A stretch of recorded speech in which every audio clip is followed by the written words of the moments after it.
I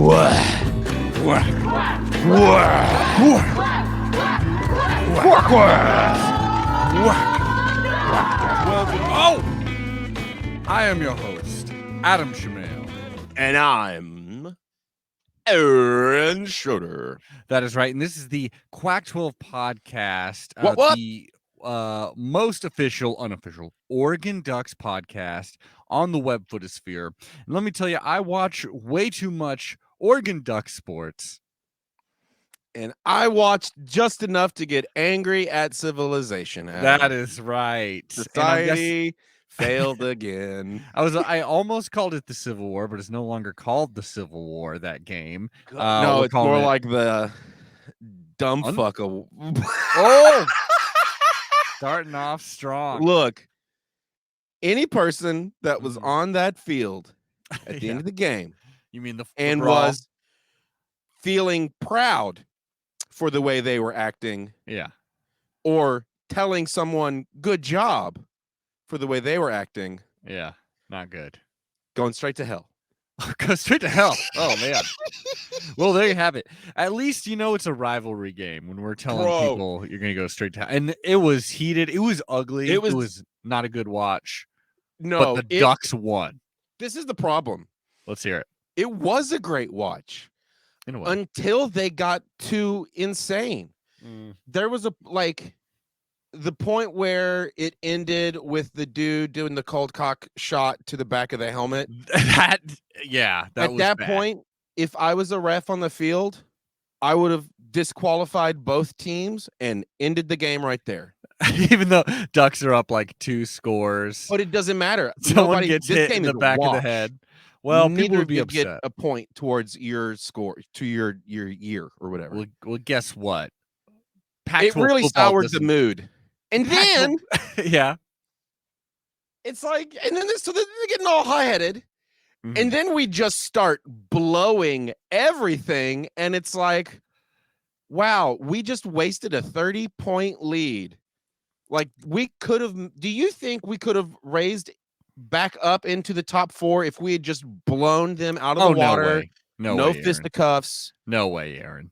You don't think so? No, absolutely not. Oregon State is an unranked team. We've got 2 losses. There's no way.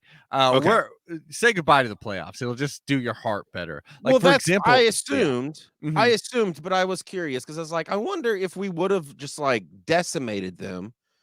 Because it's their style points. Aaron, involved. What team have you been watching this season, man? I'm telling you, this team is just like, even the teams that's like, oh, they got a clear talent advantage. Oh, they're pulling away. They're not going to pull away. They're going to do some stupid shit that drags them back to looking very mortal against any team. I think really these 2 stats kind of show the good. Oh, tell me, I'm bad ready. Of Ducks here. So Ducks went 10 of 13 on 3rd down. That is just methodically, easily moving down the field, setting up 3rd downs, manageable 3rd downs, which is what the Ducks do the best, one of the best in the country at that. That is the whole offense. If it's going to work out, it's going to be because of that. So that was why we won, that's why we scored 38 points. The reason why it was closer than it needed to be, I would say mainly is the Ducks had 10 penalties for 52 yards, certain times really costly compared to the Beavers, who only got 3 penalties for 30 yards. If we're cheaters, why are the refs calling it against us? Why aren't we paying these refs? Come on. I got a question. Wait. Let's hear it. Statistically speaking, even though we got more penalties for fewer yards than they did. They got 3 penalties at 10 yards each by the math. Sure, yeah. Different penalties were called, Wait, we got 5 penalties? We got 10 penalties. That's what I'm saying. So 5 yards each. For 52 yards. I mean, I feel like we've seen games where they've gotten 10 penalties for like 150 yards. Well, it's not quite, but there's serious, I mean, there was one game where it was like 100 yards in penalties.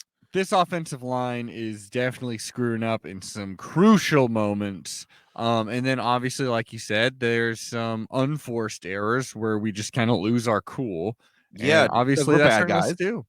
We are the bad guys. But hey, Oregon State didn't look all that good in this one either. I mean, at least we didn't have the highlight where a player is literally running into the fight, hitting someone in the back of the head, like and then getting high fives on the sidelines for doing so, like, and just looking so cocky and getting so much screen time. Wow. Like Thibodeau's when he threw that dude out, that was bad, but at least that was like he was in the play. He had the guy. Like, I definitely think he did get a little too heated there. But if Thibodeau didn't hear a whistle, then that would have been not an illegal play. Like, he would have been like, get this dude out of here. Like, I don't know. And it was awesome. Can I tell you this too, really quickly though? Also, Thibodeau, please. that penalty that he got called on him. Yes. When SportsCenter came on later that night, that was like one of the first images they showed in the intro is the thing that got him the penalty on there, So like it was a badass thing. It's only helping him as a brand. Exactly what I was gonna say, dude. It's his last home game. He is in a matter of what, maybe 2 more games or something we have. Max 2. Well, yeah, automatically 2 games. I mean, yeah, he's he is home stretch in the NFL. All that does is make teams want him more. Oh yeah, because he's so aggressive. Yeah, he's great. Really quickly, please. I want to just tell you, just for the people that are starting to wake up to Oregon basketball, I just want to say that we still cover it right now. Obviously, we're about to get a lot more into Duck basketball. Once Pac-12 play comes, that's really our time to shine. Sure. Well, for the Ducks. I mean, again, we're homers. But, until then, we're a little cool on it. Let me tell you, I'm pretty cool on Oregon men's basketball after their Maui Invitational performance. So we watched them go against the Chaminade Silver Swords, whatever they're called. Right. They beat them, and they should, 73-49. The day after that, they lose 50-62 to St. Mary's. St. Mary's a solid program typically. Always going against the Zags, but yeah. I feel like I hear that name pretty often. So yeah, not a powerhouse. And then after that, we did lose to a team that, for all intents and purposes, this is a great team. Not quite what they used to be last season because they won the goddamn national championship last season, Houston. So we lost to Houston 49-78. Wait. Yeah. I figured once we lost against St. Mary, we were just out. No, it's one of those things where they have you play a certain amount of games, so you're going to play against the losers. Houston already lost one, and so they played against us. What can I say, man? We looked like we sucked in that stretch. It was really bad. Will Richardson is trying to be our leader, trying to be our Peyton Pritchard, but he just wasn't. During that 3-game stretch, he averaged like 3.3 points per game, so that ain't good. And not only that, but N'Faly Dante, our big man, who's supposed to be okay, he's back from injury, it's gonna be crucial. We're still working him in. He's not at 100%, but he's able to play. He wasn't quite as dominant as you'd want. All that being said, the most recent game they played, November 29th, against Montana, a football team that beat Washington. So there's that, but otherwise the basketball team, they were 4-2. They weren't great, but we beat them at Matt Knight Arena, 87-47. So there is that. That is nice. Meanwhile, the women's basketball team, as we were saying, they had a lot of injuries. Right. And they also played against some really tough teams. They played against their last 2 games are losses, but it was against number 1, South Carolina, 80-63. And then number 23, South Florida, 62-71. So at least it was on the road. At least it was against very good teams. And then since then, they've just had time to rest. So hopefully that means, well, I believe Pow Pow and India Rogers, 2 players that we desperately need to come back, they aren't returning till Pac-12 play. And that's the end of the month, December, or end of next month, December 31st. They'll be back then. Yeah, they'll be back then, though. So we got a stretch where they'll it looks like 4 games. No, 5, 6 games actually, but a lot of them are at Matt Knight, so that should help. And it's not against even top 25 competition, any of these.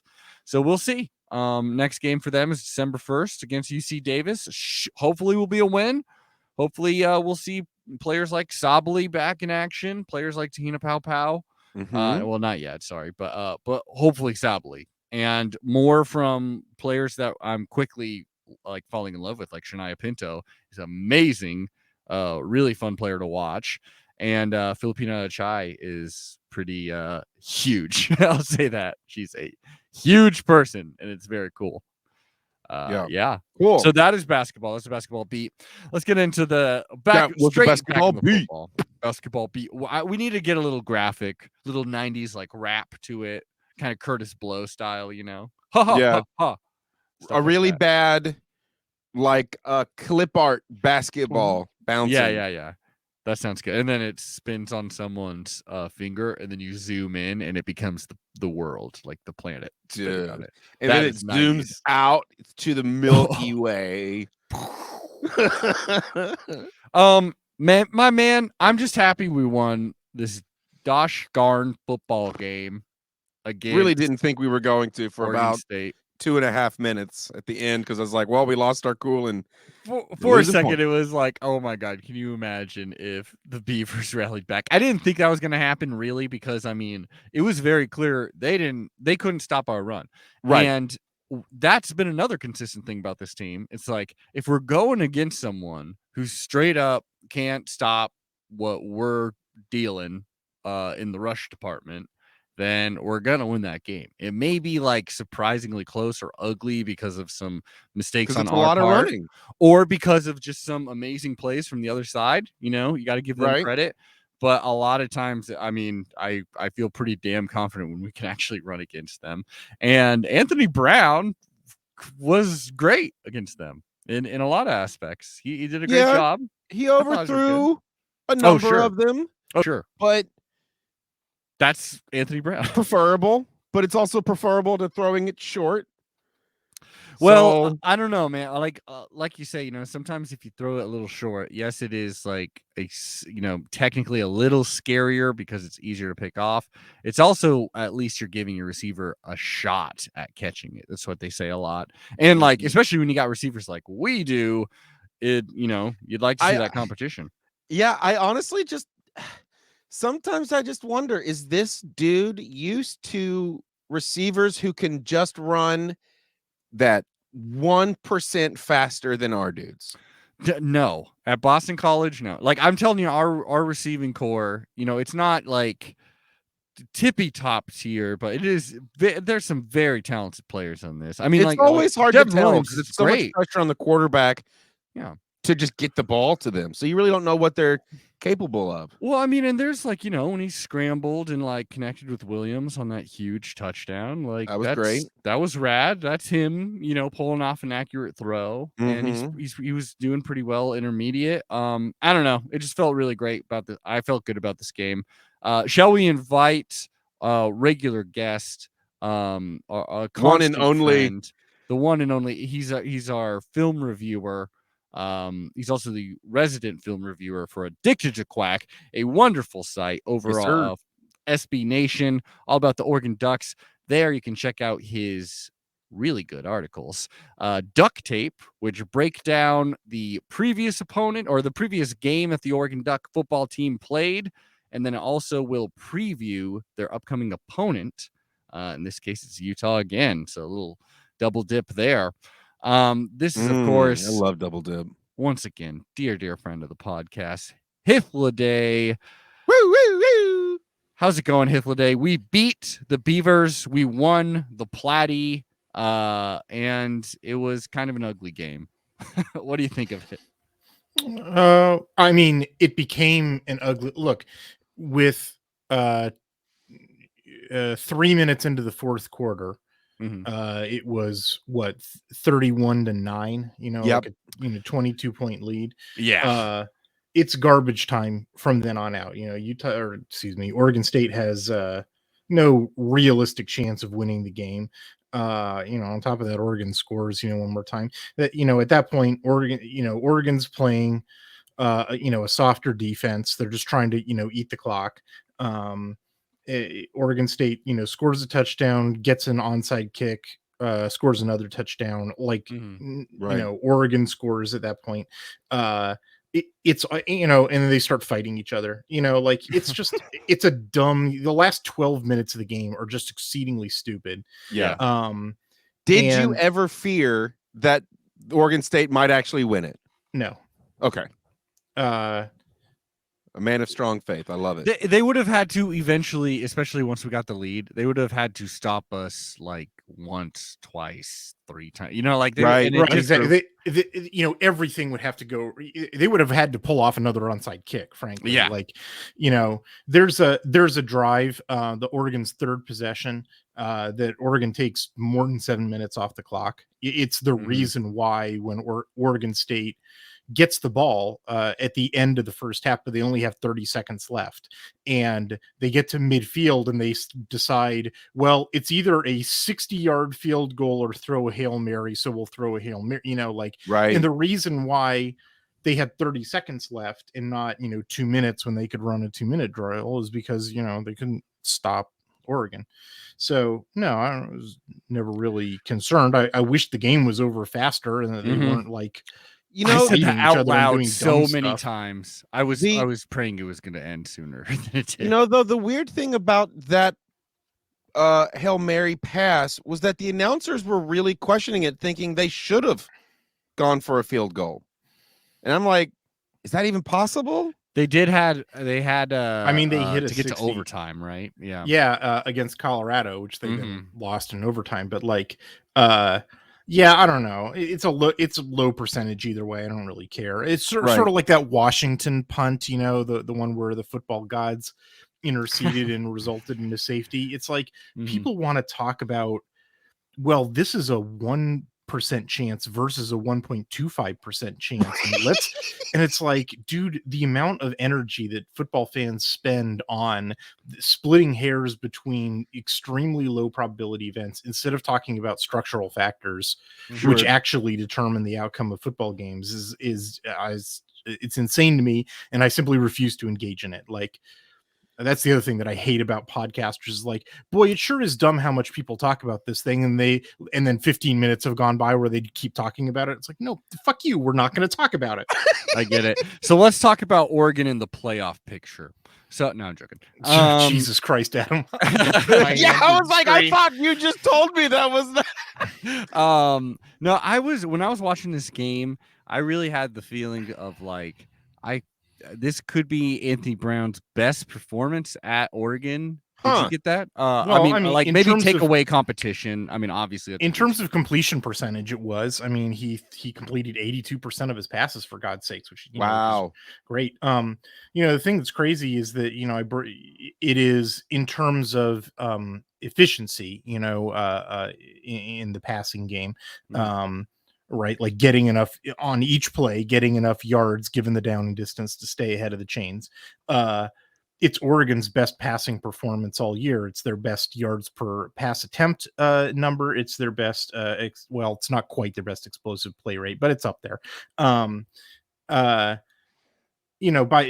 any metric, it's Oregon's best game, and yet, they hit two. They hit 2 long passes, both of which he's on the hoof. There's 3 long passes where he's standing in the pocket. There's no pressure. I mean, he's got no pressure on Oregon all night, like 0 quarterback pressures. They couldn't get through at all.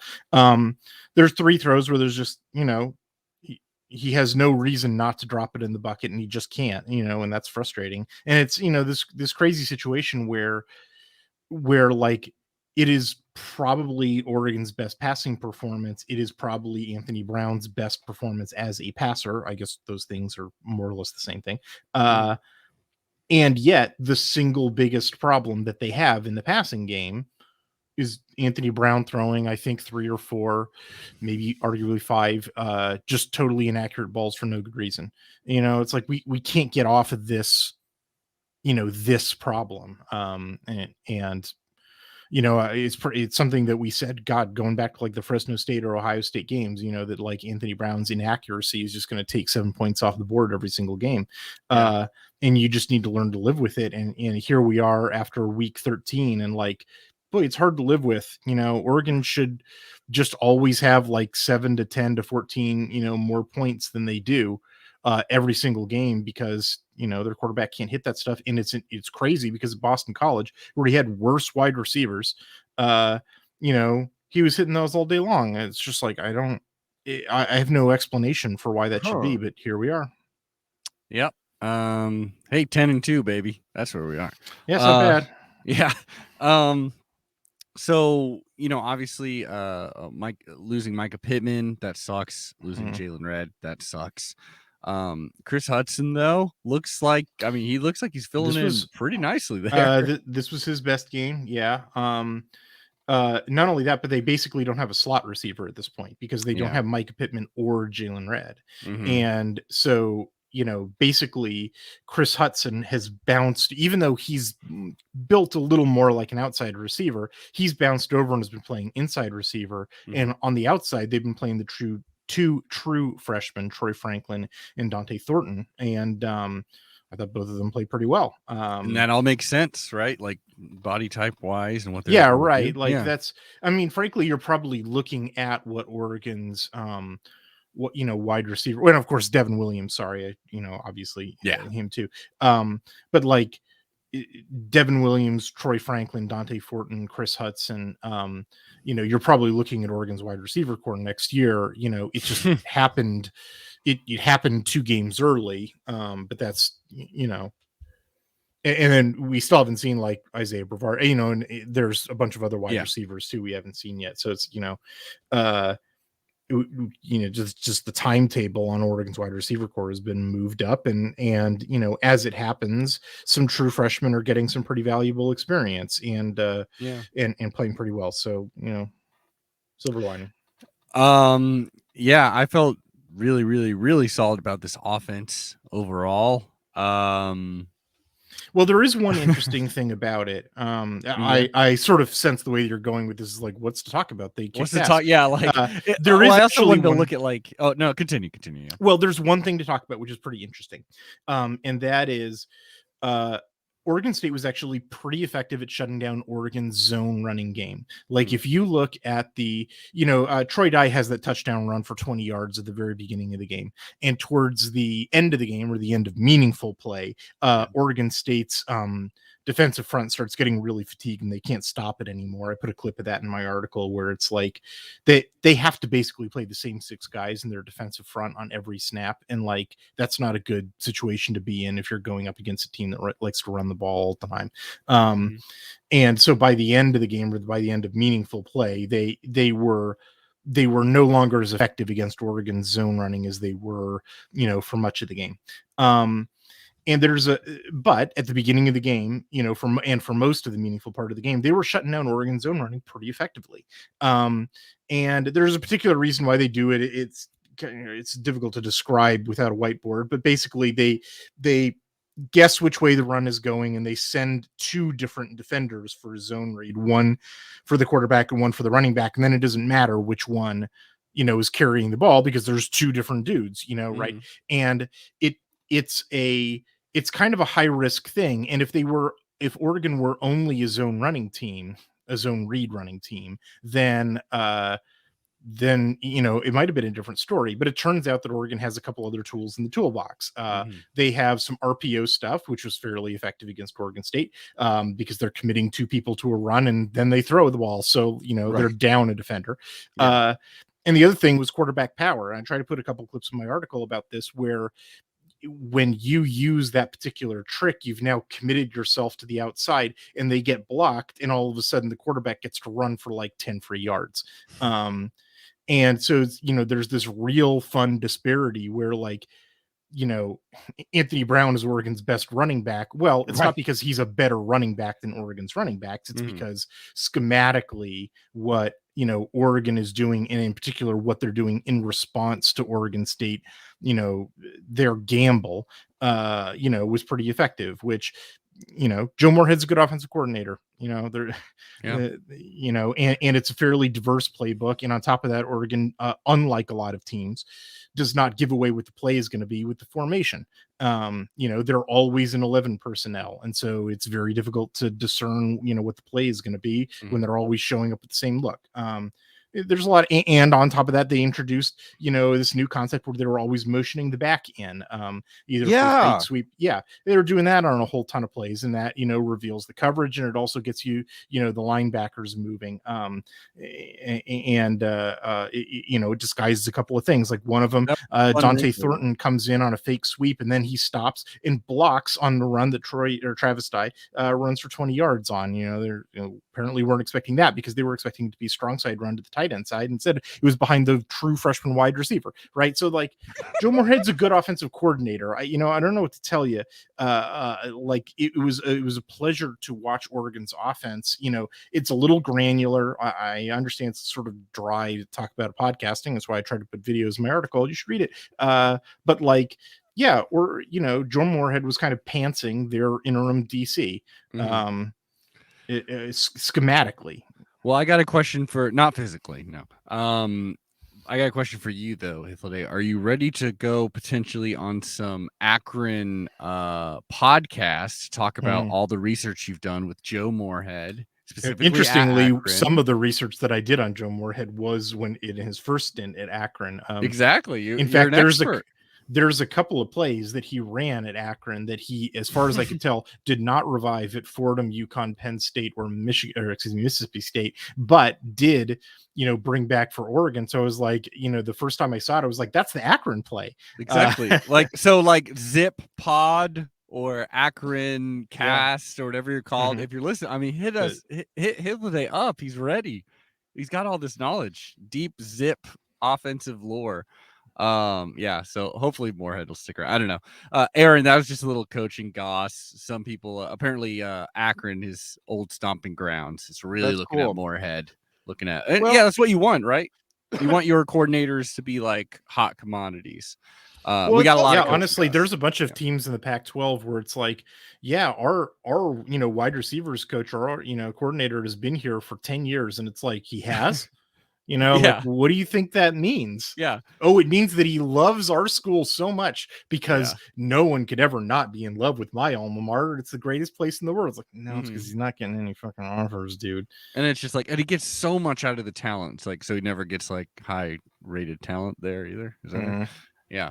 A lot of coaching gossip, by the way, Aaron. I mean, we don't really have to cover much of it, especially not right now. We're still talking about Oregon State, but just with like, everybody needs a new head coach. Well, not USC, man. USC got a coach. Oh, that's cool. Breaking news to you. Lincoln Riley, my man. Oklahoma's head coach. Oklahoma, who's like 11 and 1. Like usually a playoff contender, definitely running the Big 12. Was about to go in the SEC. Now he just freaking ditched. He's over the USC's head coach. Do you have any thoughts on this breaking news to you, Aaron? It's interesting because they're poaching all of the players from Texas, and now they're stealing coaches from Oklahoma. Well, yeah. Well, and then we got next thing you know, they're going to be getting special teams from Arkansas. I mean, why not? Arkansas is a good team, man. That's really all you got to know. Oh, no. And Kalen DeBoer, Fresno State's head coach, who Hythloday actually has been like, someone should snatch this guy up. He'd be a good level up, I know. I said that on this podcast, weeks and weeks and weeks ago, is that I was really afraid that some Pac-12 team would snap him up. I actually think long term, like 3-4 years from now, it is entirely possible that we say that Washington made the better hire. Then Lincoln. Yeah, I mean, who knows? I mean, Kalen DeBoer went to me. He's up here in Seattle now. Yeah. Yes. Yeah. Oh, cool. With your Washington Huskies. Your Washington Huskies. Yeah, so that's definitely some good hires. Probably good for the Pac-12 overall. I think it's Riley thing. I'm Lincoln Riley to USC makes. I don't want to spend too much time talking about this. In fact, I want to get back to Oregon State, and then we got a whole off season. We got a whole off season. I think Lincoln Riley to USC is good for Oregon in the sense that it flattens the recruiting landscape.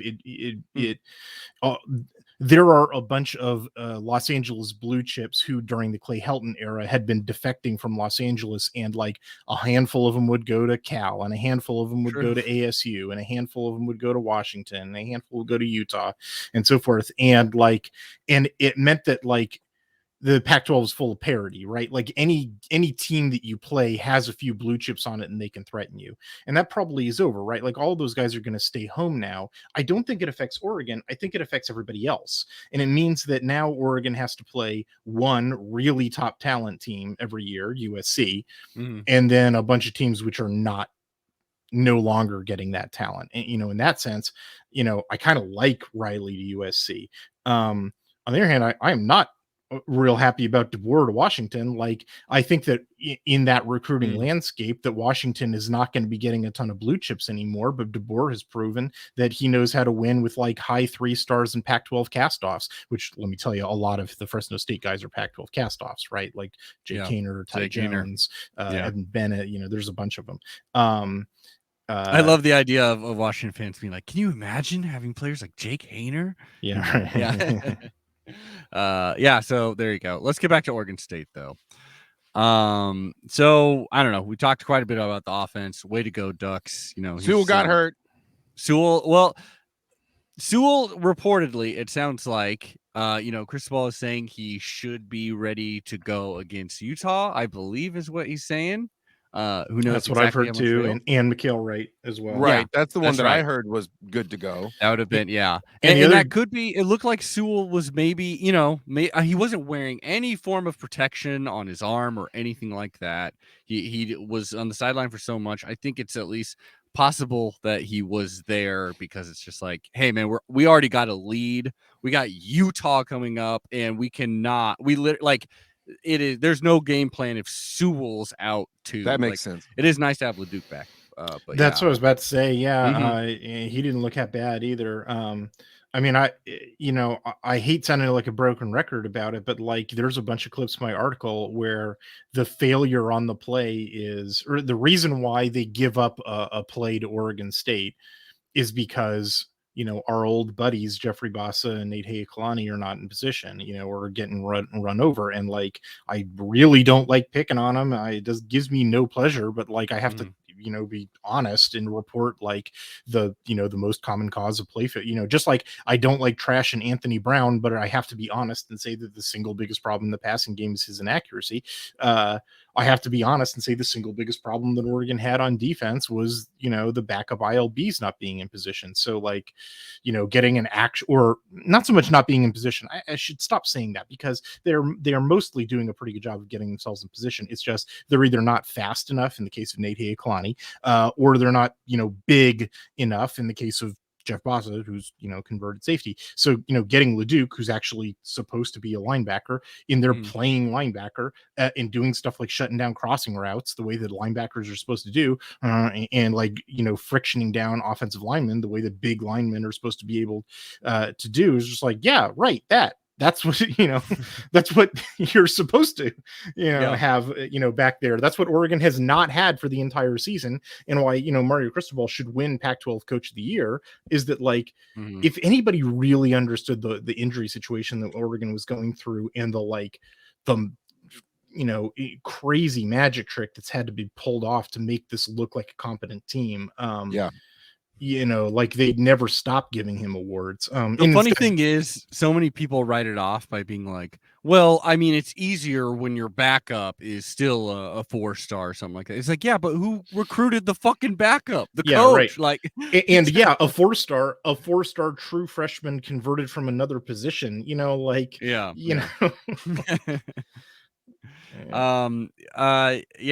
gotta say is way to go, team. I don't know, this is a tough one for me to talk about, really, because it did feel like a butt kicking, and then the garbage time was truly garbage because you did have things like the onside kick, which it's like, I'm not gonna like freak out about this team that they weren't quite ready for that onside kick. Well, it's a walk-on player who gave up the onside.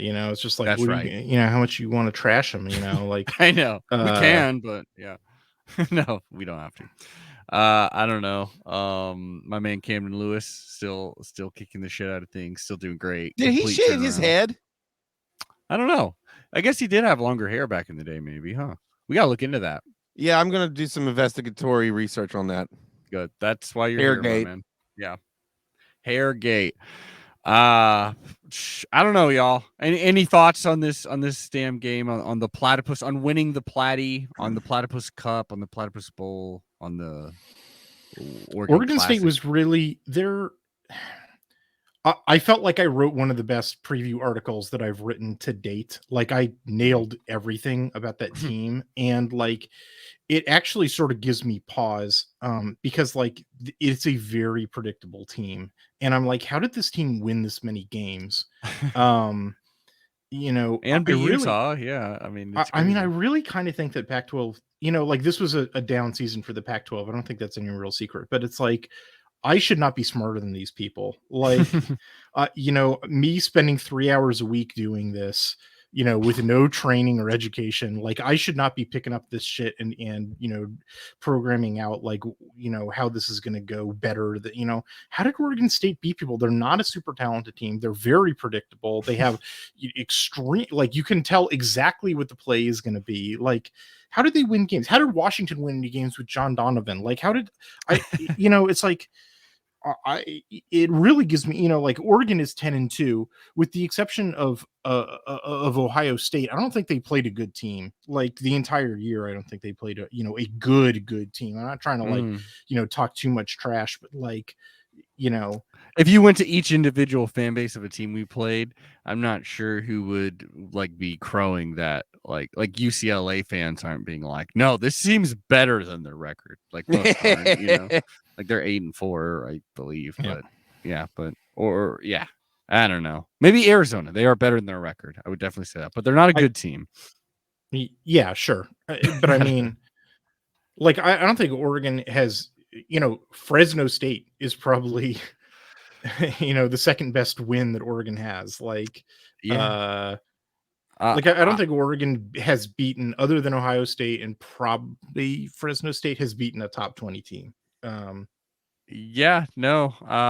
Yeah, Pac-12 sucks. What can I say? Maybe Lincoln Riley and Kalen DeBoer will help change that. I don't know. Aaron, I know you had a real tough time with the ending of this, with the bitter fight. I'm glad that Oregon State did come out looking a little worse. I mean, and I can't understand that people were very upset about that targeting no call. Oregon State fans were, anyways. And when I Forgot was about that. watching it, That's right. when I was watching, I was definitely like I was sweating it because I did not want to be. I believe it was Verone McKinley, right? And like I Yes. did not want him missing the first half of, It you know, was what will define this kind of the season. I would say, like, you win that, going to a Rose Bowl would feel like that they really met expectations, and maybe even like, and obviously went even higher because you beat Ohio State and you make it to a Rose Bowl. It's a excellent season. Losing to Utah right now, it would still be a great season, but like, just no, we can't. We have to beat them. wouldn't it, like the storyline, wouldn't it be so beautiful to beat them this go around, especially Well, I after think we're such a going nasty to. It was loss? just something weird was going on, and I think They it had just a kicked lot the to do crap with out of just us. locker room shit that we are not privy to. I don't know. I just did film study on the Utah Colorado game, and I mean, there's really only one takeaway from it, which is they went back to being regular Utah again. Like I mean, it's like they're Bruce Banner. You know, Bruce Banner is a cool guy, right? Like, he's a scientist and he's real smart and like he's not out of shape. But he's kind of boring. Mark Ruffalo, yeah. But then, you know, every once in a while he turns into the Hulk and he's invincible. And it was like, you know, that's it. If you look at Utah's numbers in 11 out of the 12 games that they played, it's, I don't want to say they're a bad team. They're not. They're an above average team, you know, sort of across the board. But they have some things that they're stronger at. There's some things they're weaker at. They have, you know, special teams, for example. Special teams have been atrocious for Utah all year long. And sure enough, against Colorado, they have a blocked field goal, and they have a kick off return to begin the second half from Colorado. They return 100 yards for a touchdown and make the game closer than it should have been. Like, Utah special teams are terrible for the entire year until they play Oregon, in which case they, you know, they block 2 field goals and return a punt themselves. You know, it's like there's so many different things in the Oregon versus Utah game in week 12 in which Utah is just playing the opposite of the way that they played in the other 11 games. And like watching against Colorado, you know, when they shrink back down to Bruce Banner, you know, it's like, yeah, man. Now, it's an open question whether or not, okay, do they always Hulk out when they play Oregon, or Right. That's what my question was going to be. are they, was this just a one-time thing and they won't be able to do it the second time? I have no way of knowing the answer to that question. Like I have no way of knowing why they hulked out in the first place, and so therefore I have no ability to predict, if they can Hulk out again. And we're just not going to know until the clock reads 000 on Friday. But what I can very confidently report is Utah, in 11 out of the 12 games that they played, was a team that, if Oregon played that version of them, regular, Bruce Banner version of Utah, I'm not guaranteeing win or anything, but like I like Oregon's chances against them. Can I ask you a different question that you probably don't? I mean, it's probably impossible to have the answer to. I will tell you if I can't answer it. Okay. Well, I guess from your perspective, even like facing off against Utah again, you're not in Salt Lake City this time. That's wonderful. But do you think you really? You're always making adjustments. Where do you think Moorhead? What do you think he would be adjusting, or do you think it'd be like, no, we just gotta have a go at it again, just get it right this time? Well, I think we talked about the last time that that Utah had changed up their linebacker strategy, that they were super aggressive linebacker, use against the run, and that I suspect Moorhead had a bunch of plays ready to go that were, that were to use that against them, because he's like a judo master kind of dude. He figures out your tendencies and then uses them against you. And then when they, were doing something completely different, that probably, meant that much of what he was trying to do was not useful. If I were Joe Moorhead, I would basically plan for, I would keep that playbook handy in case Utah decided to revert, to the aggressive linebacker style. But I would probably have spent the last 2 weeks writing a playbook for, what to do when they use the other, linebacker style. Now, what exactly that playbook would be, I can't tell you, because I'm not Joe Moorhead. I'm not smart enough to, know what those plays are. If I were, I wouldn't be talking to you jabronis. I'd be getting paid to be a, offensive coordinator. But, if, it does seem like that's a trick that you can only pull once, changing up with your the aggression level of your linebackers. It's kind of a one-time thing. Right. I get you. We'll see what happens. I don't know. It also seems like just our guys are going to be amped up extra because of the last game. Could be. Yeah, and you could That's more say Utah's guys are going to be philosophical shit, amped up because of the last Pac-12 Championship game. It's, I don't know. It's psychological stuff. There's just no You way can't get into it too much. It's also very just so, like whatever happens, you can say, oh, well, that's because of their emotional involvement, right? Like if they play really badly, you can be like, well, they were just so emotionally involved in this game. And if they played really well, you can be like, well, it's because they were just so emotionally involved in this game. And you're just like, all right, if it's non-falsifiable, I'm not going to spend any time on it. Yeah. I get you. All right, y'all. Let's get into a very popular segment. Well, unless anyone has a conspiracy to add to the conspiracy corner, either if you guys see anything or anything that I might have one, but I don't know that I should bring it up. Aaron brought up one that is really pretty bastardly, I would say. It's darkest timeline conspiracy theory. It's the darkest timeline. We're gonna say it really quickly. First of all, we're gonna say, Mario Cristobal, we love you. We want you to always be. We completely support you as the leader of this program. We do, however, go into the deepest, darkest corners of conspiracy theory. So I will say that Aaron did text me when he. This is really fragile territory. But like, first of all, I really don't know if we should go into it. Maybe let's just say maybe Mario Cristobal is using some time while he's in Florida to take some calls. Miami visit. So if he takes the Miami job, I'll just say that Aaron did. Are you suggesting that he's a cocaine trafficker? No. It was a very dark, sinister joke. I basically said his visit to his mom is a cover story.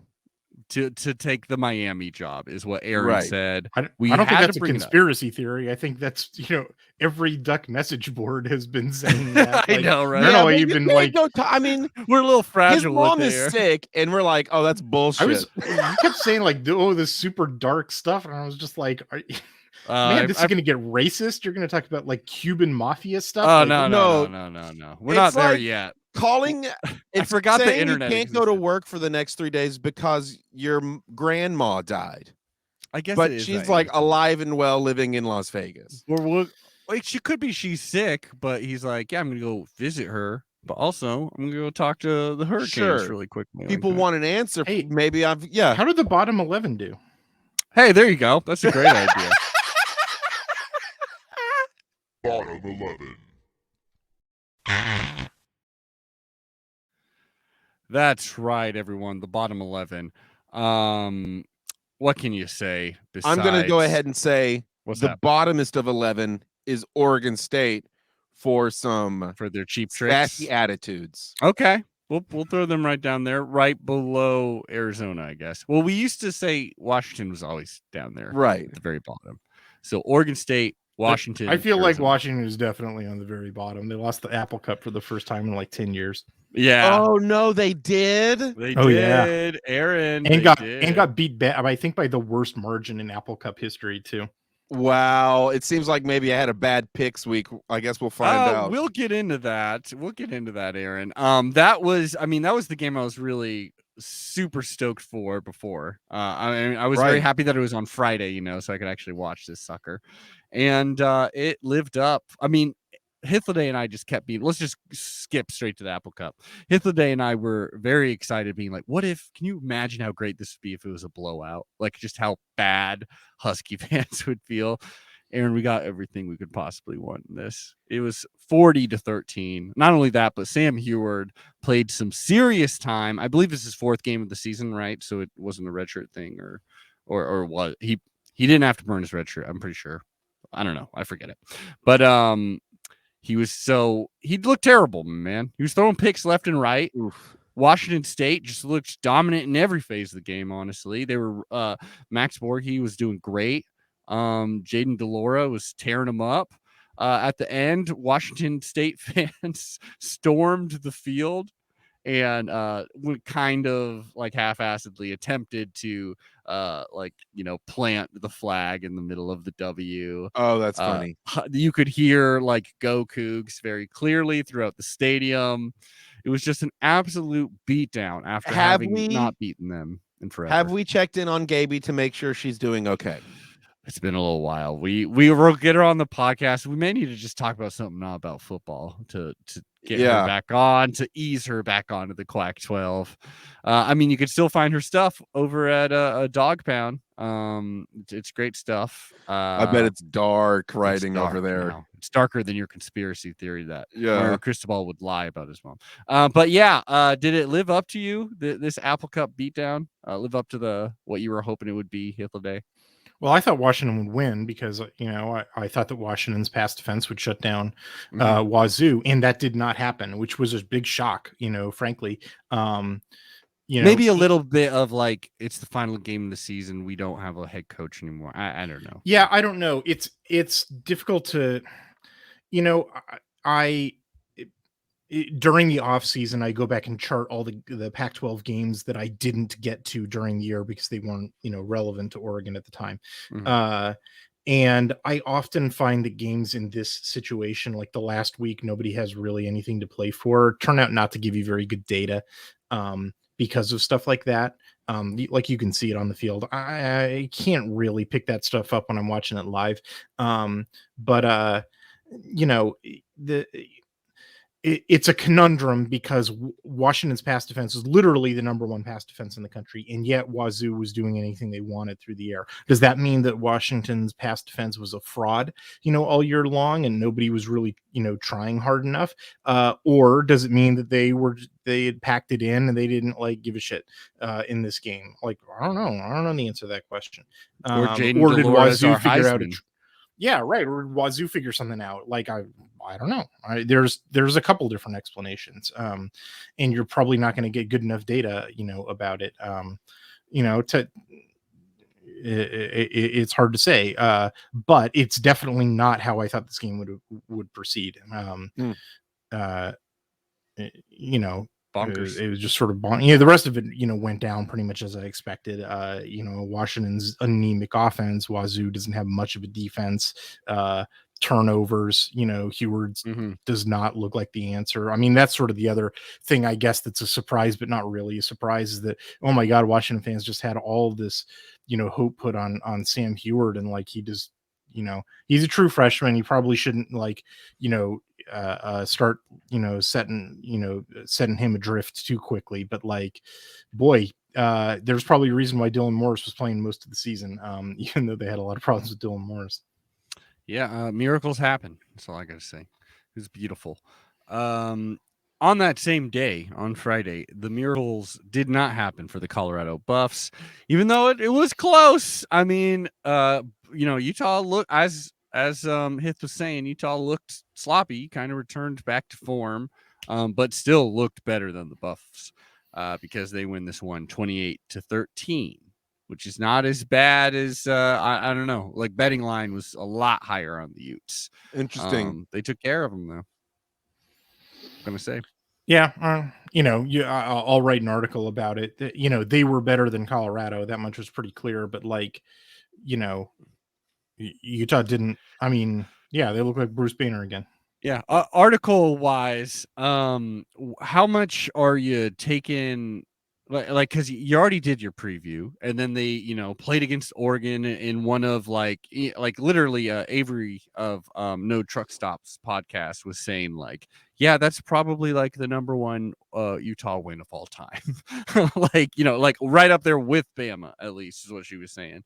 And that's so sort of a question about why Kyle Whittingham doesn't have any better wins at this point. Like, well, it's been 13 years since that Sugar Bowl season, and he hasn't won a game. Like, I mean, he hasn't won any games of significance. Like, I mean, no, if that win is number one, then number two is probably that 2015 win where everything went wrong for Oregon. It's just like, yeah, Well, and so what I'm saying is like in your next article with Utah, how much because you got Colorado, this game against a bad Colorado team, which they won, and then that kind of like nutso game against Oregon.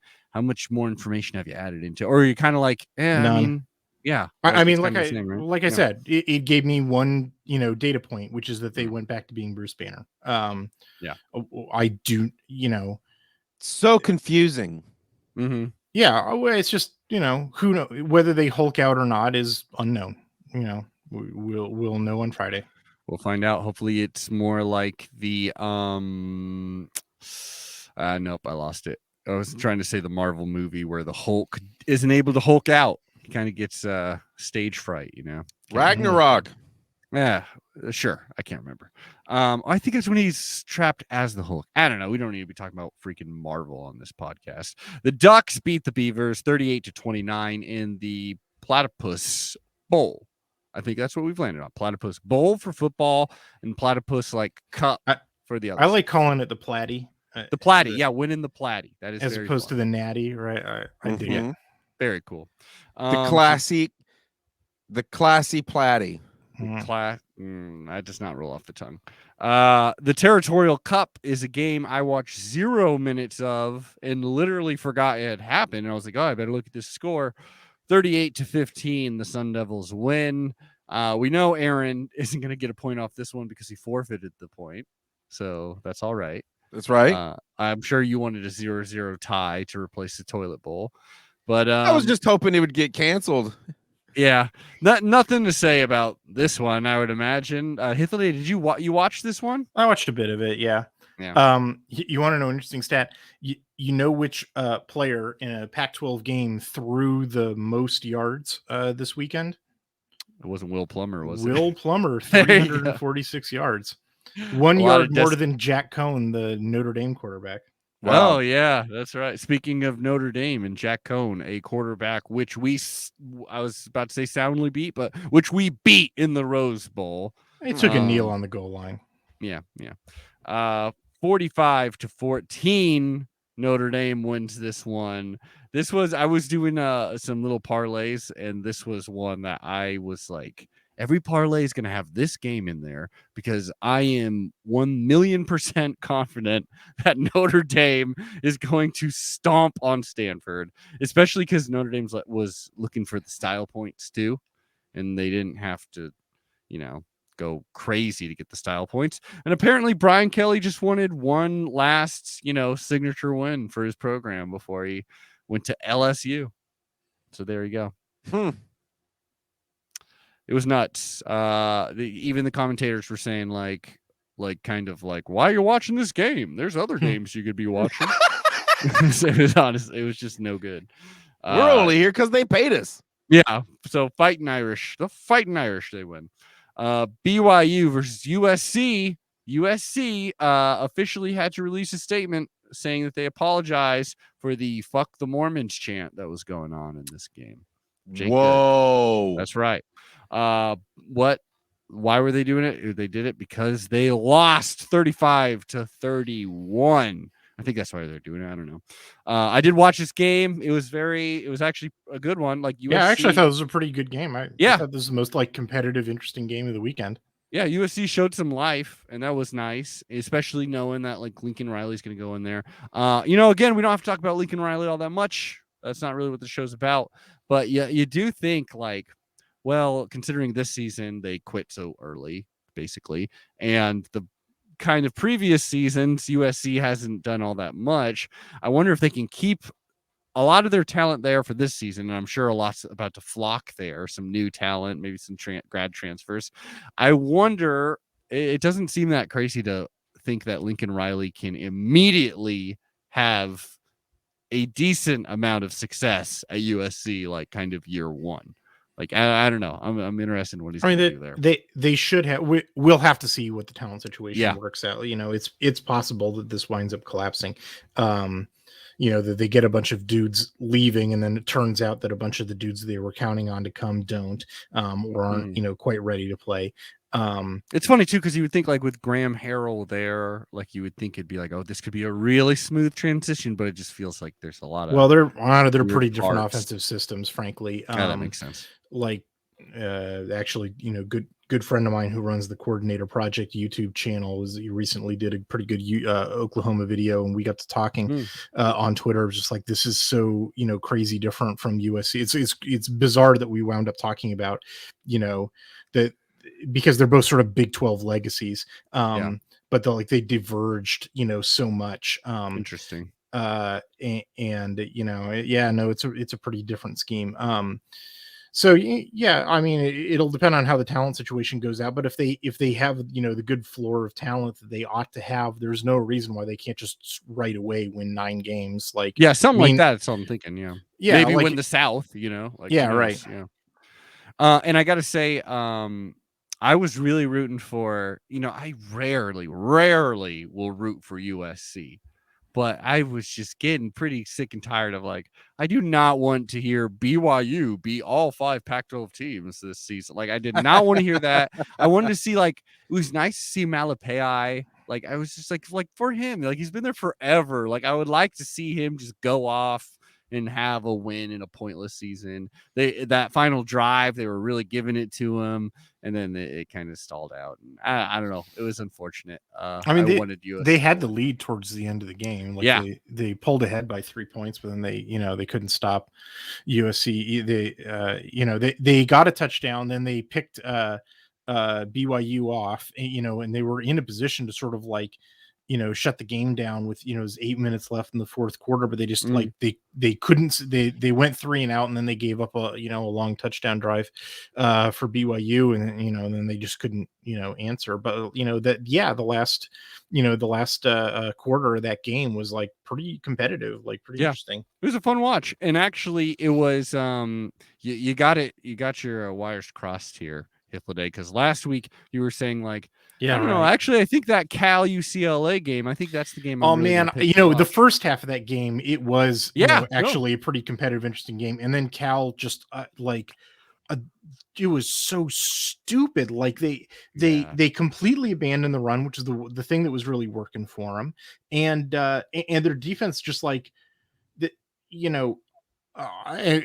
It was astonishing, like what poor decisions. Like one of the things that I very quickly identified with UCLA are the plays that are designed exclusively to spring their tight end Greg Dulcich, in which I firmly believe that they have about 6 plays in their playbook in which every wide receiver in the pattern is a decoy, that they are only exist in order to pull you away from Dulcich. Yeah. Sounds fun offense to play in. Let me tell you.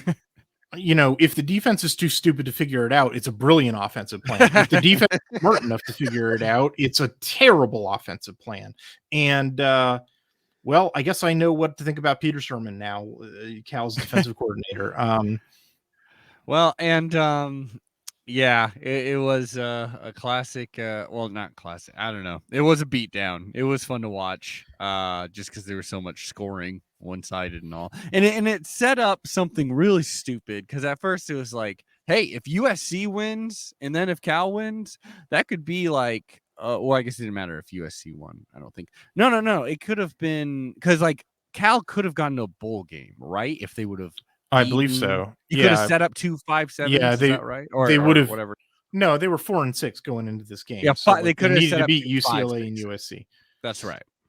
That would have been great, but no. Now it's setting up like the most pointless game. Oh yeah, like we're gonna have a bunch of championships, and then USC versus Cal.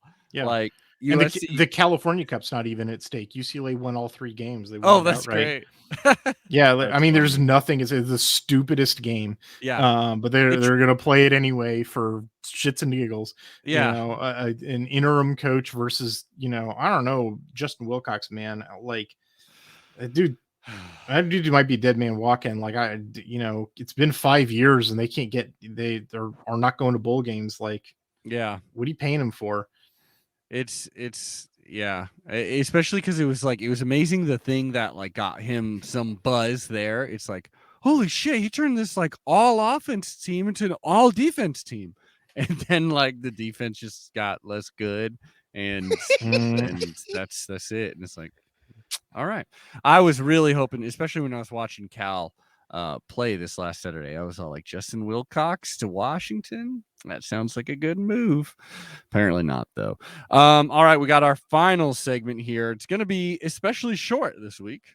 The pig. The picks. All right. Oh, wait. Hold on. I got to change this. That is right. The Great Pick'em Challenge, everyone.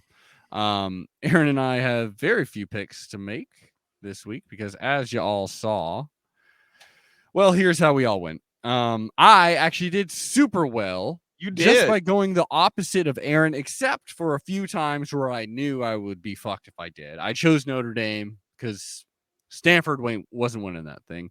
And then I also chose Oregon. We both chose Oregon. And as listeners know, Aaron forfeited the point.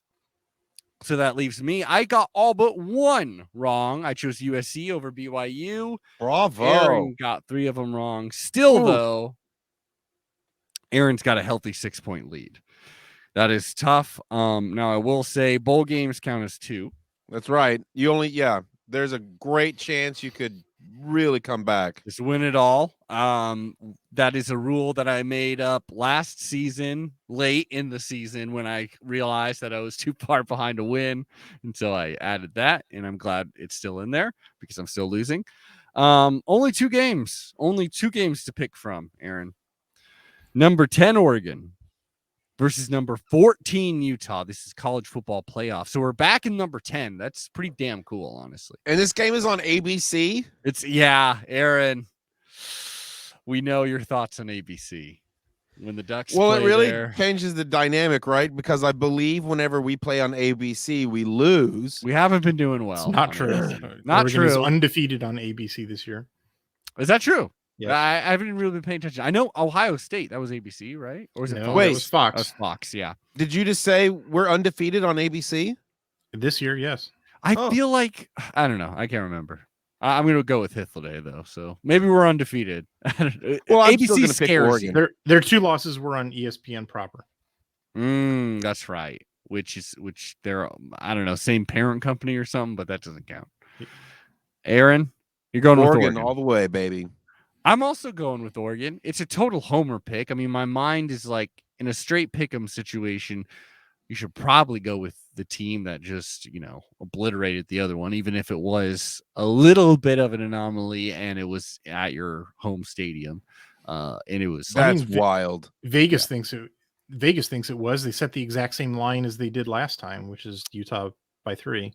Really? You told me, yeah, that's wow. That really is saying something, actually. I should take that. But I don't know. I'm still feeling good about the Ducks winning this. Again, my homerism is definitely pushing me a little further. And actually, now that I'm saying this out loud, maybe I need to shut off my heart and really think here. I need to actually get points to catch up to you. I am still behind 6 points. Right. So screw this. I'm going with the team that just kicked the crap out of the other team. I'm going to go with Utah. Utah's going to just win. Lost a point, my friend. I mean, why am I talking myself out of a parent? But it's not a sure thing, but we saw what Utah did to Ducks. I'm scared. I'm going with the Utes. Number 14, Utah, going to their whatever. I don't know. First Rose Bowl under Whittingham. I'm guessing not their first. Probably the first Rose Bowl ever, actually, maybe, because they wouldn't have been affiliated with it. I don't know. Utah, hit me up. But yeah, I'm going with Utah. Cool. Hith, you're not usually you usually don't go too emotional on these kind of picks. What are you thinking? If you had to pick one, just straight up, who wins this game? This is sort of a coin flip for me. I think that if regular Utah shows up, I probably give the edge to Oregon just because it's hard to beat the same team twice. Utah probably, it's like the ball's back in Oregon, it's balls back in Oregon's court, right? Like Utah changed some things about the way they played, and now it's Oregon's, turn to change some things about how they played.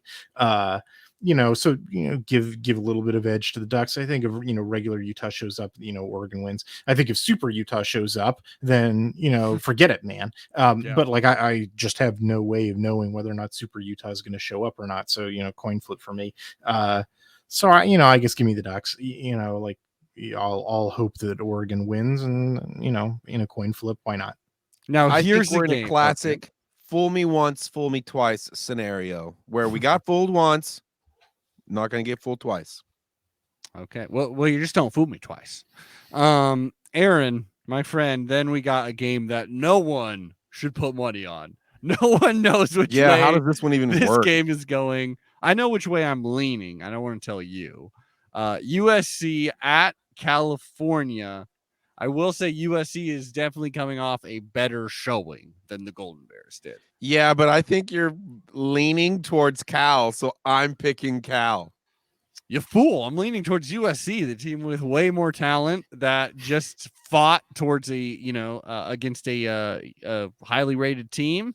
And now actually has a little pep in their step because Lincoln Riley's going in there. And now, okay, I picked USC. My Texas Trojans. You're going with Texas Trojans now? No, I'm picking Cal. This is it. No flipsies backsies anymore. This is it. Cal? Good. Cal. Okay. USC, easy money. I think USC will definitely win. I don't see why not. You fool. Maybe we have players that are a little more motivated now because they're thinking like, oh, like I got to impress Riley. He's coming. This is I don't know. Probably not. But that's a fair point. Yeah. I don't know. USC, right here? USC's got this one. Yes. Just because both teams are like, you shouldn't bet on either team winning. You should definitely game. Why would either of these teams, play football at all? Like this is the dumbest game. But like, I don't know. Yeah, like you said, USC looked not incompetent last week, and Cal looked very incompetent last week. So let me ask you this: y'all are both so wrong. Let's say you are straight up in charge of like USC. Okay. You make the decisions. Would you go through the efforts to try to not play this game? Like maybe it kind of behooves you not to play one. I don't know. I guess generally the practice is more valuable than the injury risk. If you're looking at it from a team perspective, that's what the analytics say, that you should play football games and not play football games. That's a good point. Especially but after at the very 2020. end of a season. Yes, even at the very end of a season. Huh. In fact, it's probably the number one reason to go to a bowl game is you get 15 extra practices. That's true. Yes, yes, I would play the football game. There you go. This is gonna, I don't know, maybe it'll be goofy somehow. Maybe some shit will go down. I don't know. It's probably not gonna be good. I may not even watch it, to tell you the truth. But there you go. I picked USC. And other than that, my man, that's the Great Pick'em Challenge. Dang. What is there to say? Y'all, we have a huge game ahead of us. The Pac-12 Championship game. Jeez. We're back at it. This So is gonna scared. I know. I am truly very afraid. I believe so. Let's see. Rose Bowl, that's always tied to the Big Ten. That's if we win. If we lose, Alamo Bowl, that's always tied to the Big 12, right? Yes. And is that just like the highest Big 12 person that's not in the playoff or something like that? I know. I think it's their number 6? 3. They're 3, okay. Well, because they have a Sugar Bowl tie-in. I can't remember whether or not the Sugar Bowl is a playoff one this year. Listen, I got to bounce, guys. It's good talking to you. No worries, man. Bye. Take care. Today. And hey, let's all say goodbye here. Listeners, we love you. Follow us on Twitter at Quack12 Podcast. Follow our guest at Hythloday, number 1, HYTHLODAY, the number 1. Aaron, do you have any words of wisdom to send off our guests with? Don't fight. It's fucking stupid.